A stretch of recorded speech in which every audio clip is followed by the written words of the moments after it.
Over the past 2 years, the WNBA has been on a rise. More fans, bigger crowds, major brand deals, and historic viewership numbers. But there's one thing that hasn't kept pace: player salaries. While the league revenue has skyrocketed over the past 2 years, the women that are putting on the show are still earning just a fraction of it. Today, I'm diving into the numbers, the history, and the future of the player compensation. This is more than a sports talk. It's about growth, value, and most importantly, respect. I'm Macho. This is Macho Talk Sports. So let's talk about it.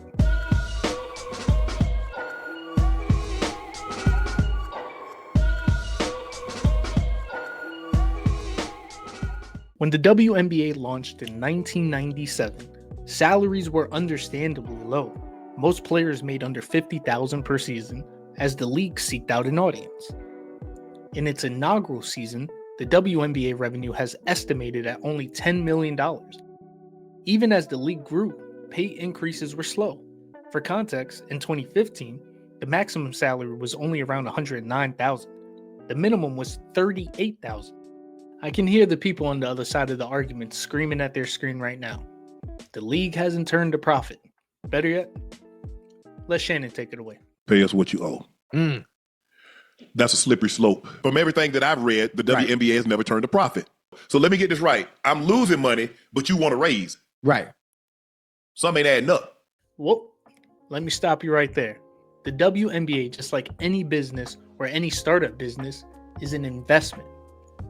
Let's define investment for those of you that don't understand. Investment: the act of allocating money to an asset or enterprise with the expectation of generating income or realizing an appreciation in its value over time.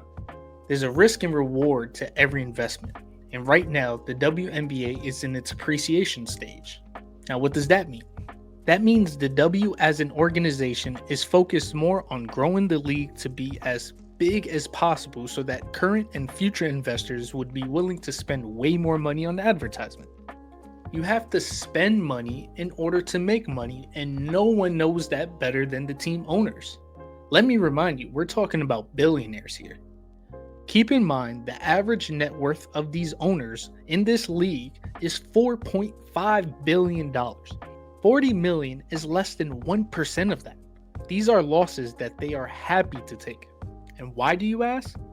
In 2024, the WNBA's league revenue was $226 million. In 2025, it's estimated to be upwards of $1 billion. That's a 342% increase. To give even more clarity to the situation, let me remind you that it took the NBA 40 years to make a profit. You know, the NBA, that league that we love so much and can't think of a life without. Imagine if they decided to call it quits in 1977 because they weren't turning a profit. 1978, Bird was drafted. 1979, Magic was drafted. Jordan comes in 1984.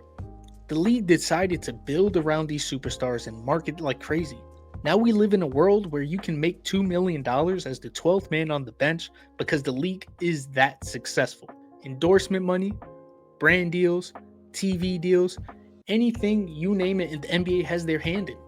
Now, I'm not here to say that the women should be getting paid as much as the men in the NBA. That doesn't make sense financially.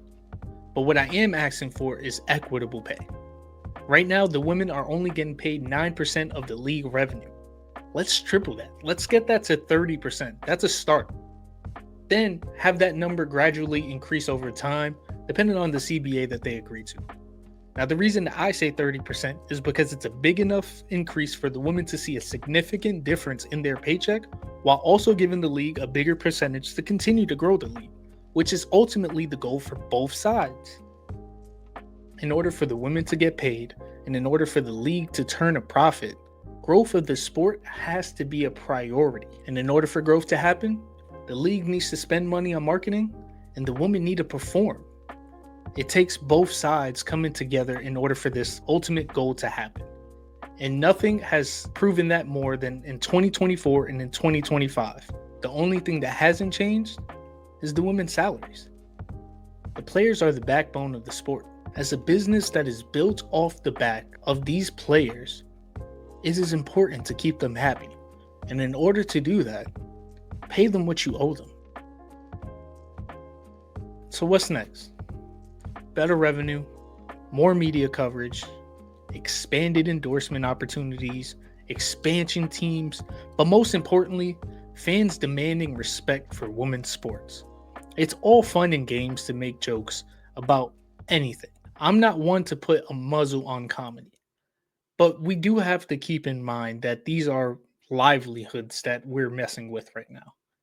So to make fun of these girls for not getting paid because the league isn't turning a profit for these billionaires doesn't make sense.